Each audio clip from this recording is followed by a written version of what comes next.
Alright, hello everybody, my name is Dylan, aka Spaz33, and welcome back to Game and Yap, the series with the most self-explanatory title that I spent like 2 minutes over explaining in the first episode. Today I'm playing Overwatch, partially because I want to play with the new perk system, It's time to save the world. And partially because it's related to the topic of this video. But, you know, I'm going to put a pin in that for now. The topic of today's video was inspired by a lot of the different media I've been consuming recently. Or I guess the art I've been consuming.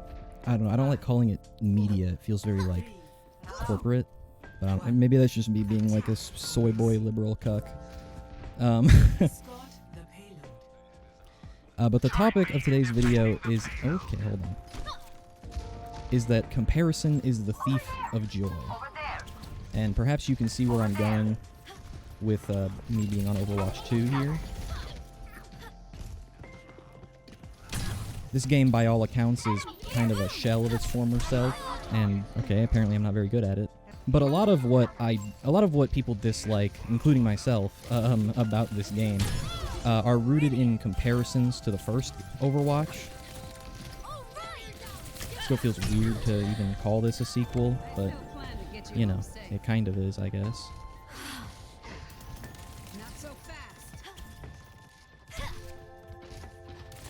And I think that it's okay to do that, you know, obviously, when a game puts a 2 at the end of it. But outside of Overwatch 2, I've also... Oh, hold on, my cat's on my desk and covering half my screen. I can't really see anything. You got the Mega. That's very unfortunate. I can't see any of the parts of my screen that would be useful to be able to see right now. I can vaguely navigate. Is that that's Genji? Come here, bitch. Did you get the Mega again? The Mega's not there yet. No, we got the Mega again. I'm so mad. Okay, I can see... Wait. Okay. Maria, you got out of the way just in time for me to die. Thank you so much. Sorry, I got a little sidetracked there because I couldn't see. I'm doing just fantastic on the T-Racer here. I think I'm just going to swap to Cassidy. Outside of Overwatch 2, I've also been playing a lot of other sequels, and I guess just watching TV shows that are getting part 2s or season 2s or follow-ups. I've been obsessed with, like, hyper-fixated on Arcane. God damn it, Kiriko Suzu saved her. Oh, that character. Sorry, I got a little locked in there for a second.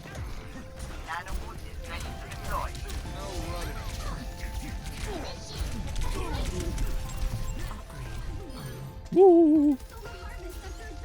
I'm very sorry. I'm too locked in to talk. Give me 1 moment until this fight's over.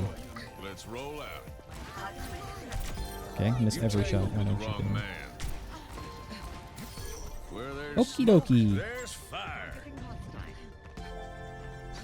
As I was saying, I've been consuming a lot of sequels. I've been playing a lot of Darkest Dungeon 2, and I've been watching Arcane Season 2 and Severance Season 2. Daredevil Born Again, the first couple episodes just dropped, and I watched those. And so I've been seeing a lot of discourse around these different pieces of media or art or whatever you want to call it. I'm going to call it art from now on. I'm going to pick one. All these different pieces of art are, you know, following up something. They're all sequels. And I've realized that a lot of the discourse around them is kind of entirely related to how they compare to their predecessor.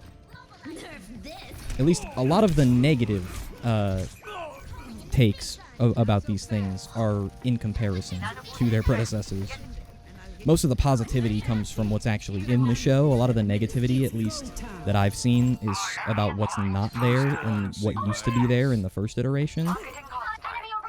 A lot of the negative discourse I've seen about Arcane Season 2, and please note that I say a lot of and not all of, because there are plenty of people who are just criticizing what is actually there without comparing it to what it used to be. There are valid criticisms to be made of any piece of art, obviously. I feel like I shouldn't have to say that, but I will anyways, and then I'll miss every other shot. I need to pick a perk. Good to see you. Those are both ass. Okay, I guess I'll take the less ass. What's the hold up? Get that thing moving. But the criticism that I'm talking about is the stuff that starts and sort of ends also.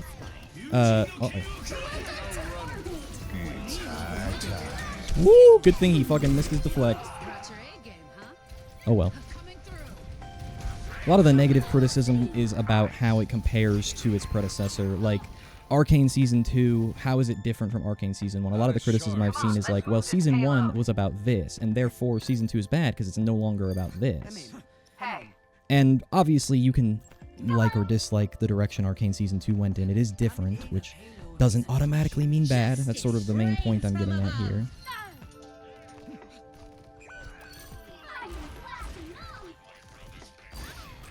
I think we're just going to win this game. Excellent.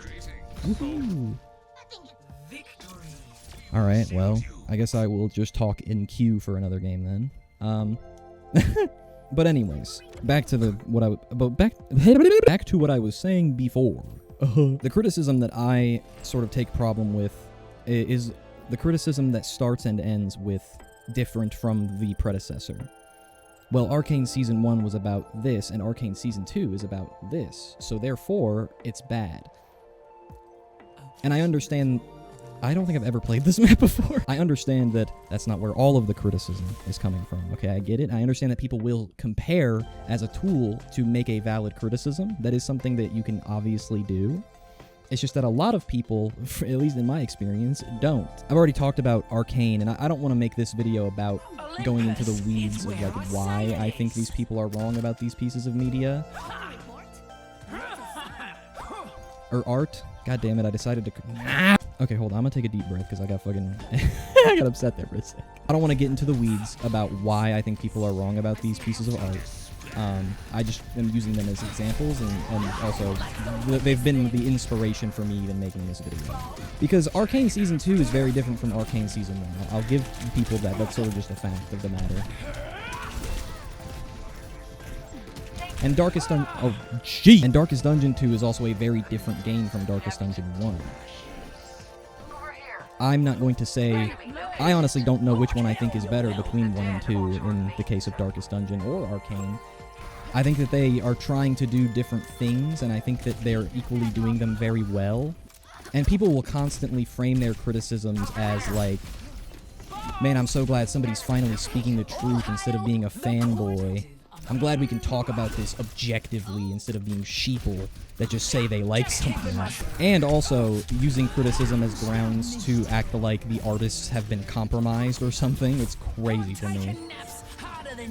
Look, I don't mean to harp on Arcane Season 2, but that is the one that I've seen the most discourse around. The discourse around Arcane Season 2 has been going on for a long time at this point.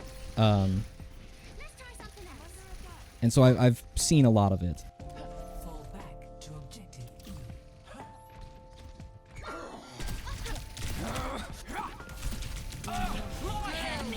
Okay.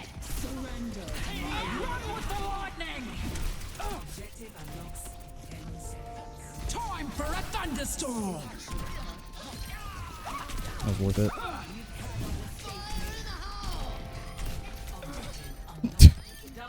Smartest Junkrat ult. Ooh, get back here, bitch. Aw, man. Where'd you? Okay, nice. Excellent work. So anyways, I've seen the most Arcane Season 2 discussion by a lot, so that's why I'm using it as like my primary example. But, you know, Darkest Dungeon 2 and now Daredevil were the sort of straw that broke the camel's back with me making this video, where I was like, oh yeah, that's enough examples now that it's a pattern.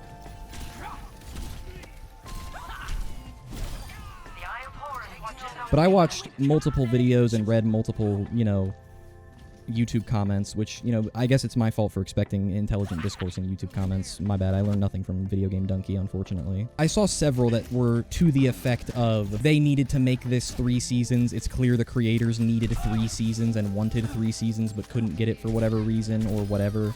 Oh, they got, you know, calls from executives that said you had to make the show this way. And it's just like a sad way to see people coping with the fact that they don't like something. And it's hilarious because a common response to people who do like that is cope.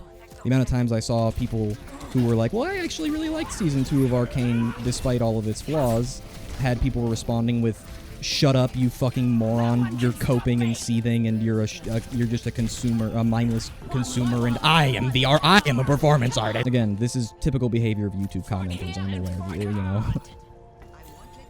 But I don't know, maybe I'm just being cynical. Maybe I'm not wrong for trying to expect people to have fucking civilized conversations on the internet and not interact with their fellow man in the internet sphere as though they are fucking actively in a fist fight.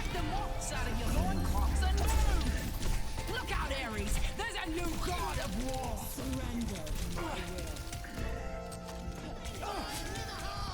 Uh-oh.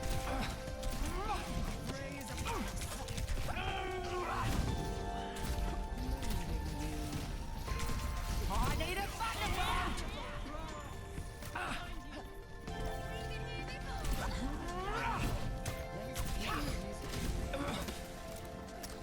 Okay, sorry, I had to lock in there. Fucking, I had to be a capital G gamer there for a second. But anyways, YouTube comment etiquette aside. Oh wait, comment etiquette. Hold on. Whoa. Eric from comment etiquette. Am I good? Face the light of Zeus! Time for a thunderstorm! You fucking bitch. What was I saying? Sorry. Now, obviously, there are cases where there is creative compromise, like, and you can take that pin out of Overwatch 2. Overwatch 2. There was clearly a lot of behind-the-scenes bullshit going on with this game that prevented it being the fulfillment of the creative vision that was originally intended, because Bobby Kotick wanted to sell a fuckload of skins, specifically to Kiriko players. But my point is that these are the exception, not the rule. You can disagree as much as you want with the creative decisions of Arcane Season 2, right? And there are also parts that I don't like very much, you know, that I'm willing to admit that it's flawed. But I would argue Season 1 is also flawed, and people just have really rose-tinted glasses on. And the same is the case for Darkest Dungeon 2. I think that the direction they went with the game is very different from what's the word for sequel, but the first one? But it's not a prequel. For the first Darkest Dungeon game, I'm just going to say that. It's not the same game. It's not just trying to be more Darkest Dungeon. It's trying to be something else, which I understand might piss some people off because it's called Darkest Dungeon 2. But at the end of the day, that's just your own predetermined expectations when you go into a game. When you go into Darkest Dungeon 2, if you expect more Darkest Dungeon 1, even though they have not marketed it as such, then you're letting your own sort of cognitive biases inform your opinion before you've even made your opinion. You go in thinking, okay, I want this to be more of what the first one was. Like Mario Galaxy 2. That game is basically just more Mario Galaxy. It's got some differentiating factors, but ultimately I go back to it a lot less because I usually can get my fill from Galaxy 1.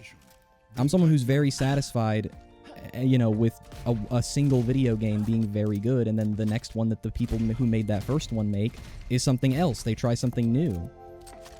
Darkest Dungeon 2, very, very different. It's got very different structure and gameplay. It's using the same sort of framework to build this, but it's a very different outcome. But a lot of the criticism I see is sort of founded in all the ways that it's different from the first game. They really dropped the ball on this one because in the first game, insert thing here, but in this game, insert thing here.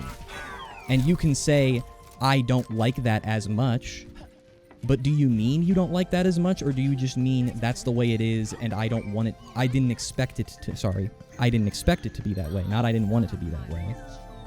I found that going into literally everything with an open mind, even sequels, can be very helpful. I went into Daredevil Born Again not expecting Season 4 of Daredevil. I expected a new thing. If they wanted to make Season 4 of Daredevil, they would have called it Season 4 of Daredevil. It's crazy for me that people are so quick to just assume things about the people who make the shit that they watch or play or interact with or whatever.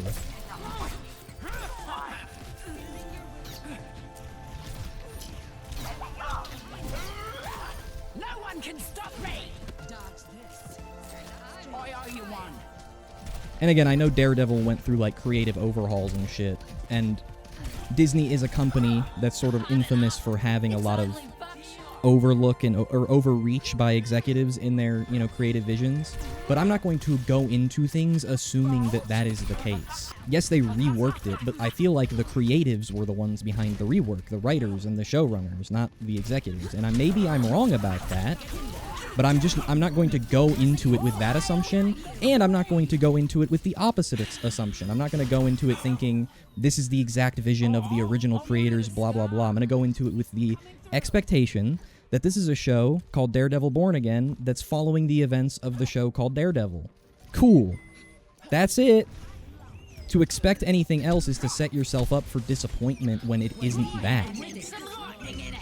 Because, then at best, you were correct, and that's what it is. But at worst, that's not what it is, and now you're pissed, and now you don't like it, and now you're going to go into a YouTube comment section and say, I can't believe that those fucking idiots that made that thing that I claim to love would dare to follow a different creative vision than the one I had entailed, and or make the exact same thing that they made before, except more of it, so that I can consume endlessly. Please give me more. I'm the Baron Harkonnen from fucking Dune. It pisses me off if you can't tell. And again, this isn't me saying that if you dislike any of the things I've talked about or disagree with my opinions that you are wrong and I am right and you also have this tainted mindset. We can totally disagree about. I'm playing Overwatch 2 right now. You shouldn't take my opinion as fact. You shouldn't take anyone's, but especially not mine. I'm an idiot. Don't do that. You want to endlessly consume more of the things you enjoy instead of trying to find new things to find enjoyment in. It's insane that so many people consume art this way. It's insane to me. People comparing Avowed to Fallout New Vegas constantly, and I haven't even played Avowed, but the fact that so much of it is yeah, it's a good game, but it's not a good Obsidian game, and it's like, hey man, that's entirely just your expectations tainting your ability to enjoy what the game is instead of wishing the game was something else. And I'm very sorry for you, and I hope maybe if you're listening to me speak right now and you fall into this trap that you start to be more conscious of it. I genuinely hope that. I'm not trying to be like, everyone should think like me and then the world would be perfect because I'm always right about everything. I'm just saying, don't go into every piece of art with any amount of expectations, and you will always, well, I shouldn't say always, you will probably have a better time with it. If your mind isn't constantly thinking about a thing that you already enjoyed while you're trying to enjoy something new, then you're going to have a higher chance of enjoying that new thing. And that's sort of the central point of this video. It took a while to get there. I'm sorry. Comparison is the thief of joy. Go into things with an open mind and an open heart. That's very unfortunate for us. Maybe it sounds cliche, but fucking every cliche is true. Don't you listen to Porter Robinson? Again, I'm okay with criticism of the things I enjoy. In fact, I actually seek it out a good amount. I want to see what people who disagree with me have to say. And there are some pretty great content creators that I disagree with, and I always understand why we disagree. But the algorithm will feed me a video with an opinion that I disagree with, and I'll be ready to engage with it pretty much in good faith, and then they just start making shit up or having this bad faith, incredibly cynical mindset.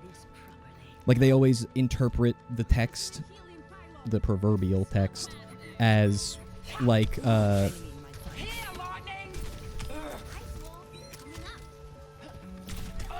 sorry, hold on. Wow, I just trailed off mid-sentence to lock it in. That was crazy. I'm embarrassed about that a little bit. Ana? Oh, I love playing against Symmetra, dude. Hell yeah, dog. Yeah, bleed to death. People will take the most bad faith interpretations of the text that they can manage in order to strengthen their point. I especially would hate when people use the word objective criticism to put themselves on a fucking high horse above all the normies who consume this slop. You found joy in something? Fucking cringe. Sometimes they're just different, and that's okay. That's not necessarily bad. I think I'm just kind of repeating myself because I've made my points, and this game isn't over yet. Let me lock in and try to win this game. That's very unfortunate. We probably could have won that game, but I think our team full tilted and started fucking throwing. weak mentals. But anyways, thanks for watching. I hope I was coherent in this video. I think there were multiple points where I kind of just trailed off and forgot what I was saying. But I hope I was at least clear enough to make my point. And this applies to things other than just art consumption too. It applies to life itself. If you're constantly thinking, damn, life would be better if we went back to how I was when I was a kid. Hey man, I hate to inform you, but time only moves forward. So focus on what's there and enjoy what's there. And don't put so much focus on what isn't there and what your expectations are. Okay, thanks for watching. Bye-bye.